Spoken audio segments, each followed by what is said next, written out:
Do you have the guts to write a love letter to your ex-wife?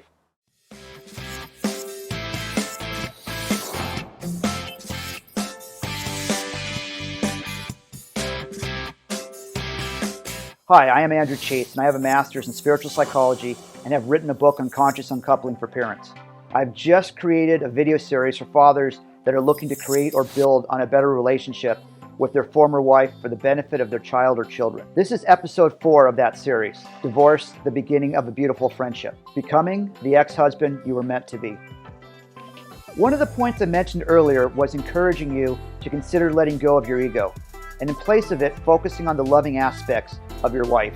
Think back to the beginning of your relationship and of all the things that made you fall in love with her in the first place. Ironically, those very things that initially attracted you to your wife may have ended up becoming a point of contention and possibly even part of the reason that both or one of you decided to separate. I know that was the case with my former wife. It was her chutzpah when faced with an authority figure or when someone had said no to her. I used to love to watch her create a challenge out of thin air and then remedy it. In hindsight, I realized that I was codependent as I was cleaning up her messes as well. One example was me spending hours of my time taking online traffic violation tests to keep her driving record points as well as our automobile insurance down. In the last year of our marriage, she had received 4 moving violations.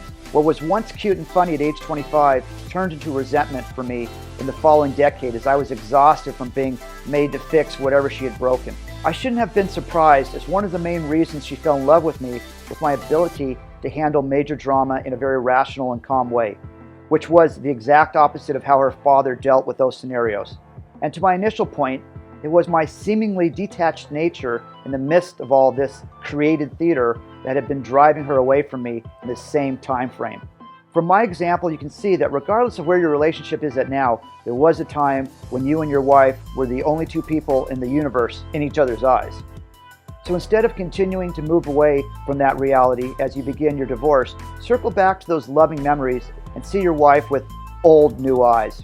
And if you find that too challenging at this point, then refer to my comment in the last video about looking into your child or children's eyes and see the love being reflected back to you, reminding yourself that some of the love you are seeing is actually that of your wife and would not be possible without them. It is a beautiful thought, wouldn't you agree? And it is accessible 24/7 in your mind's eye. As a matter of fact, why don't you stop this video right now, find a quiet place to sit, close your eyes, take a deep breath, then look for the loving in your wife or children's heart. Once you have identified it, drink it in and store that or those images for a time in the future when you feel you're about to lose it. This is what we would refer to at my college where I received my master's in spiritual psychology as seeing the loving essence.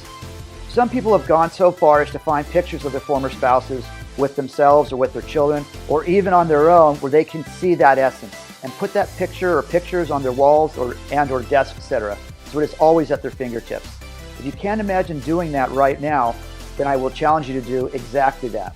So go into your closet, pull out that box or boxes of pictures you haven't looked at in years, or a photo album, and try not to get a smile on your face or a happy tear in your eye. I dare you.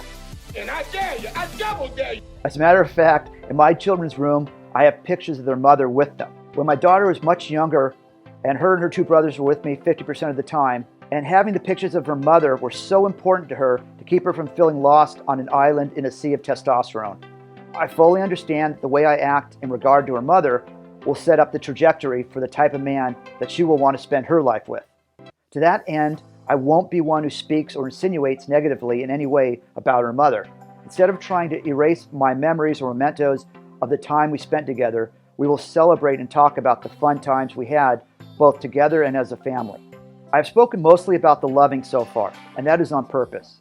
I understand that if I focus more on that end than the negative side, it will be easier for my mind to regulate any hurt I have in my heart. In touching on the ego, however, I would say that whomever lets go first gains the greatest benefit. Think of it as taking the high road. For this next exercise, do exactly that. Give in on a point that is very important to your wife. Let her have the win, and after you do, take note of how your body feels after doing such. And trust me, you will feel elated. And the more you do it, the more addictive it becomes. Don't stop with just your wife. Try it with anyone you encounter where you feel like you are banging up against it. I am as stubborn as they come, and it has worked wonders for me in all aspects of my life, from family and friends to Bank of America customer service agents. Again, my record is far from perfect in this regard, but Hugh Duffy, who holds the highest single-season batting average in baseball back in 1894, didn't even get a hit 50% of the time. And to be fair, it was my wife who used the spiritual tools she had learned and put her ego in check the majority of the time initially during our split. And just as it takes two to tango, it takes one to stop the dance. When she led by example, it took all the wind out of my sails, and I joined her on the high road. In the final exercise for this video, I encourage you to start setting the tone now by writing a love letter to your wife. And when I say that, I mean write in gratitude for everything they have given and taught you over the years, especially for your children. Put that letter away for safekeeping until you feel ready to send it, even if it is several years in the future, or don't send it at all. Know that the act of doing it will send a message to the universe that you are serious about having a true spiritual separation and residing in your loving. As always, I'd love to hear your feedback below in the comments section, especially if you've tried any of the exercises to date. Well, this takes us to the end of another video chapter, so if you felt like this was of value to you, please like this video and subscribe to my channel. Also, ring the notification bell to be kept up to date when the next episode drops. Virtually yours, Andy.